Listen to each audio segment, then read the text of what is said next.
So for those of you who are seeing it on our Facebook pages, I'm Brent Lee. I'm sitting here talking to Nonie McCandless, and we may have to start this over because we're getting some really bad delay times here.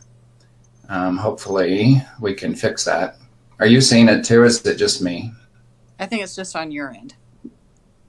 Okay, no, we won't worry about it. We'll move on. So we're broadcasting on All Things ECC, which is a website dedicated solely to telecommunicators and emergency communication centers personnel. And as you know, Nonie, a lot of are doing webcasts and panels and everything else dealing with COVID-19 and how it's affecting communication centers. Mm-hmm. Our plan here on All Things ECC is to just have a conversation with people who are in communication centers and see how their centers are dealing with it, if they're having problems and if they're not. So I'll start by saying that you work for a smaller rural county, correct? That's correct. In Nevada. So, yeah. So is it or isn't it affecting your center? And if it is, can you tell us a little bit about how it is? That's a hard question to answer. I think it's affecting every center because it's changing the way we do business, but that's a good thing sometimes and a challenge as well because you're learning a new way of doing things, something we haven't done before. We're planning for the future for something we didn't think we would need to plan for. And so those are all good things, obviously, and challenges. I wouldn't call them bad because if we learn something from it and we become better and more resilient, then it becomes a good thing.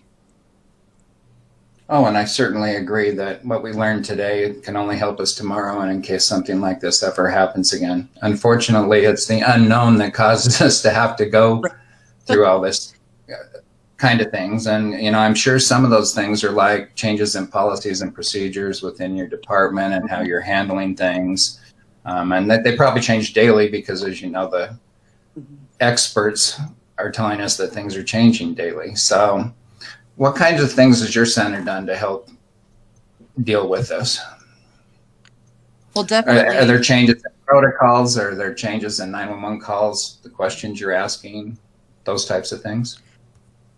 Oh, yeah, absolutely. So protocols being the main thing, especially on medical calls, but we've implemented the asking extra questions on all of our calls, police, fire, and medical, to make sure that all responders are safe going out and contacting the public. Asking questions specifically related to if people are having flu-like symptoms, you know, to ensure the safety not only of our responders, but the citizens on those calls.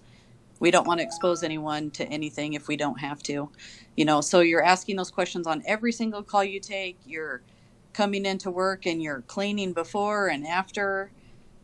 And those are the major changes, I think, right now. We're lucky right now in our county.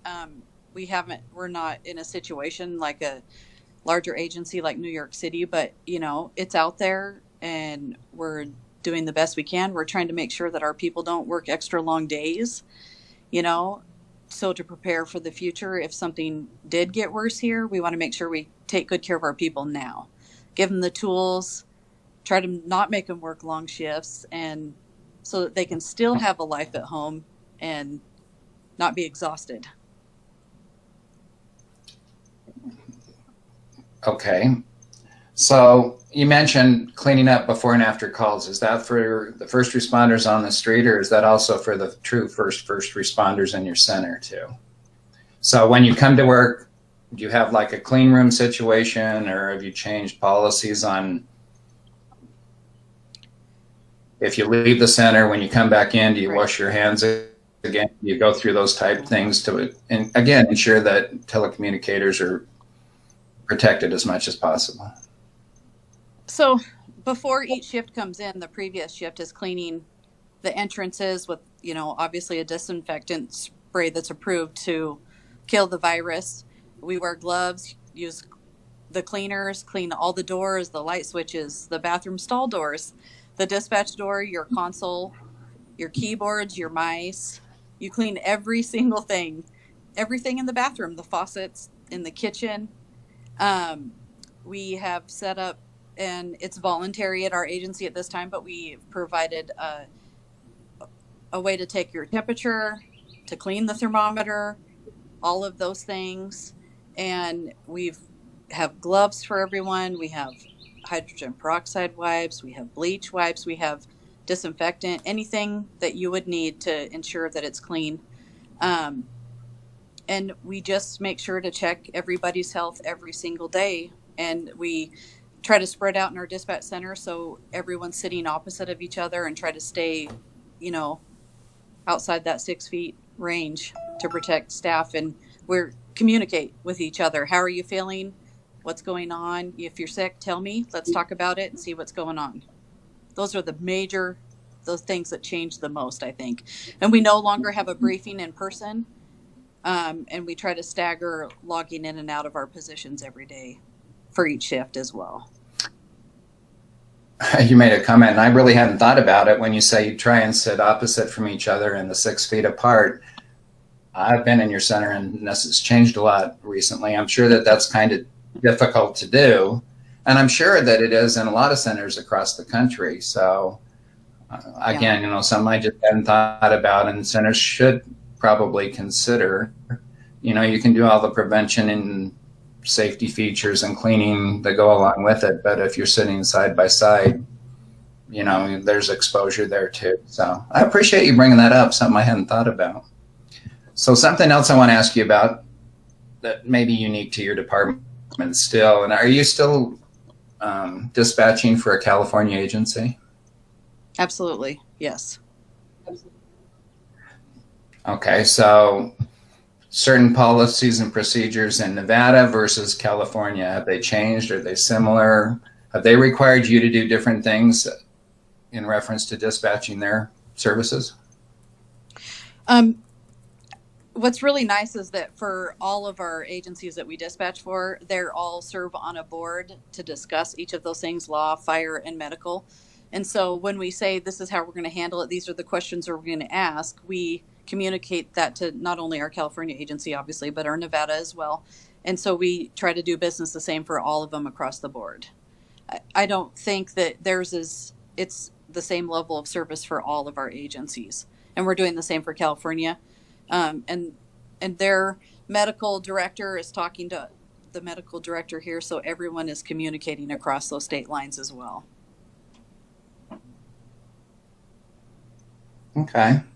So if you don't mind, I'm going to ask you on a personal note, how are you doing with all of this, and how do you kind of get away so you're not dealing with it in your head or actually personally at work all the time? What are you doing as an escape? Because for those of us that are retired and don't have a work to go to and a work to get away from, as a release, we're certainly living one way, but I know that it's got to be a stressor. It's got to be on your mind.